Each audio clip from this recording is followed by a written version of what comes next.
Hello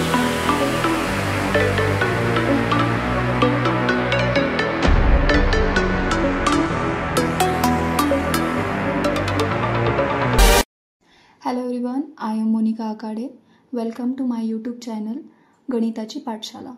आज हम लोग अप्लाइड मैथमेटिक्स का इंटीग्रेशन पार्ट देखने वाले हैं, जो कि हमारे डिप्लोमा, इंजीनियरिंग, बीएससी, एमएससी और 11th 12th के स्टूडेंट्स के लिए बहुत ही इंपॉर्टेंट होने वाला है, बिकॉज हम लोग इसमें इंटीग्रेशन का पार्ट जो है वो बेसिक से लेने वाले हैं। So basically what is integration? Integration means anti derivative. Let us suppose if we have a d by dx of capital F of x is equal to small f of x, then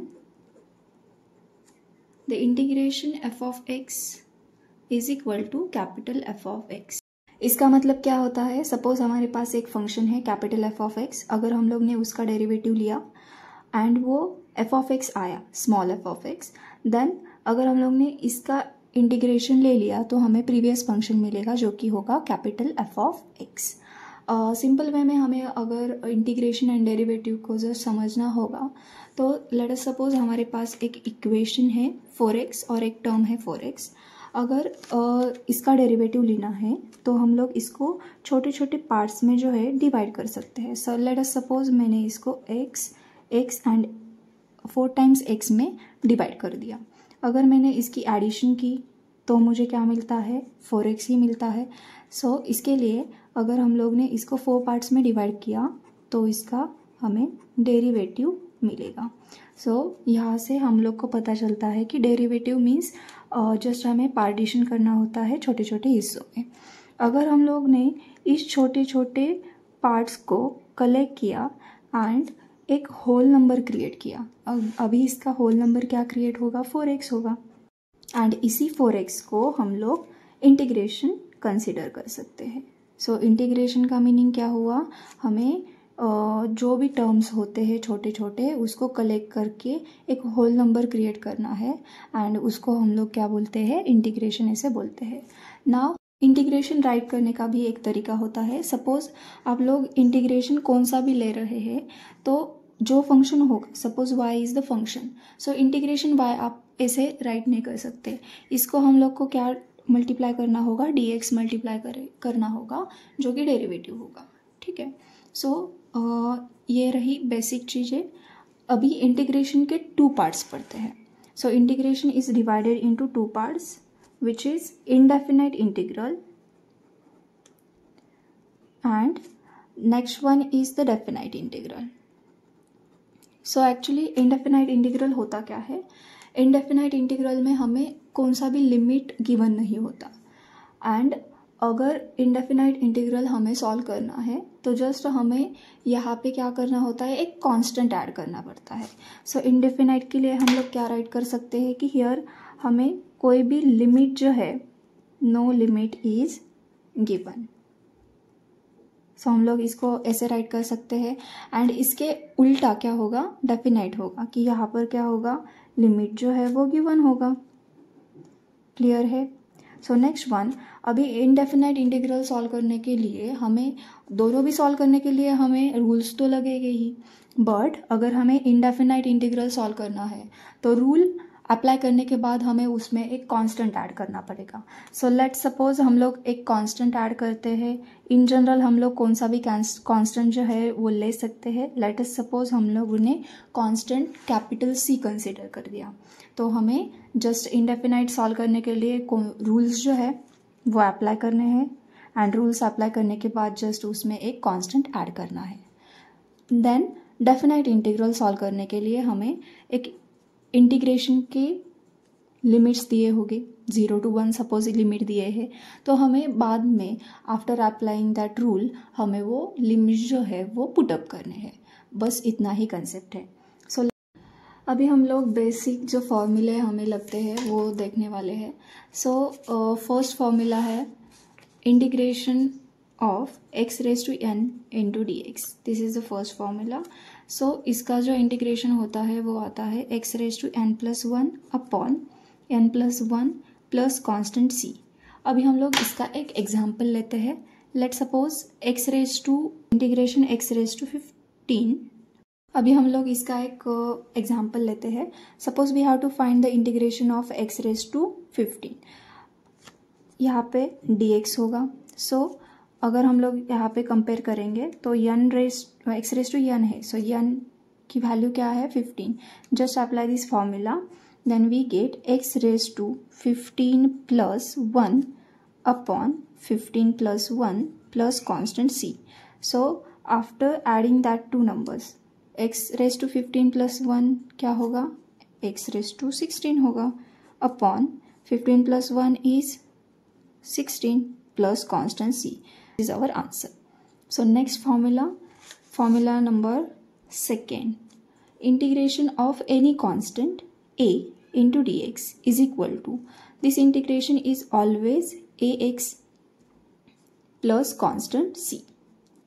अभी हम लोग इसका भी formula verify करेंगे by using example. So example कौन सा भी constant ले सकते हैं हम। Let us suppose 71 dx। अभी इन जनरल 71 जो है वो तो कांस्टेंट है, मतलब इंटीग्रेशन के बाहर हम लोग इसको ले सकते हैं। 71 इंटीग्रेशन dx।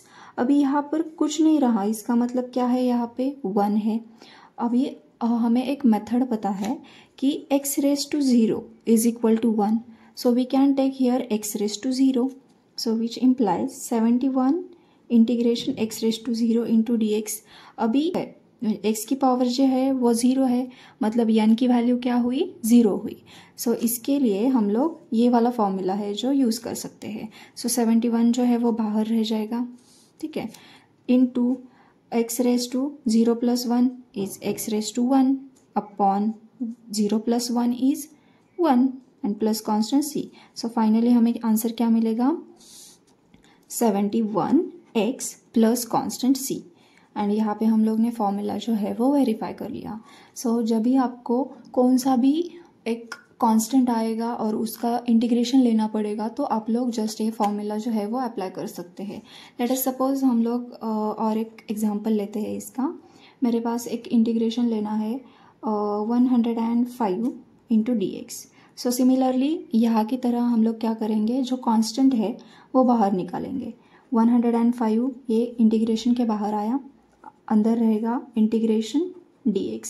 सो dx मतलब यहाँ पे 1 है, सो अगर x वेरिएबल है तो यहाँ पे x ही वैल्यू आएगी, y वेरिएबल है तो यहाँ पे y आएगा, z वेरिएबल है तो यहाँ पे z वैल्यू आएगी। So which implies integration is equal to 105 into x, but we have to apply constant c। अभी हम लोग आगे के फॉर्मूले देखते हैं। Third formula, integration of sine x into d x is equal to minus cos x plus constant c। Fourth formula, integration cos x into d x is equal to sine x plus constant c। यहाँ पे ध्यान देने की बात है, integration of sine x minus cos x होता है और कॉस x जो है वो प्लस साइन x होता है। Then suppose integration of 1 upon x into d x is equal to log x plus constant c, because derivative of log x क्या होता है, 1 upon x, so integration is the anti derivative। अगर वो anti derivative है तो integration of 1 of x क्या आएगा, log x आएगा। So next one, sixth, integration of e raise to x into d x is equal to e raise to x plus constant c। These are some basic formulas. Let's see some example related to these formulas. अभी हम लोग एक ऐसा example देखेंगे कि वो definite में भी सॉल्व करेंगे और इनडेफिनाइट में भी सॉल्व करेंगे। So first example 13x into d x. अभी यहाँ पे लिमिट्स नहीं दिए हैं, मतलब ये जो है वो इनडेफिनाइट इंटीग्रल है। इनडेफिनाइट इंटीग्रल में हम लोग क्या करेंगे, एक कांस्टेंट ऐड कर देंगे। So for this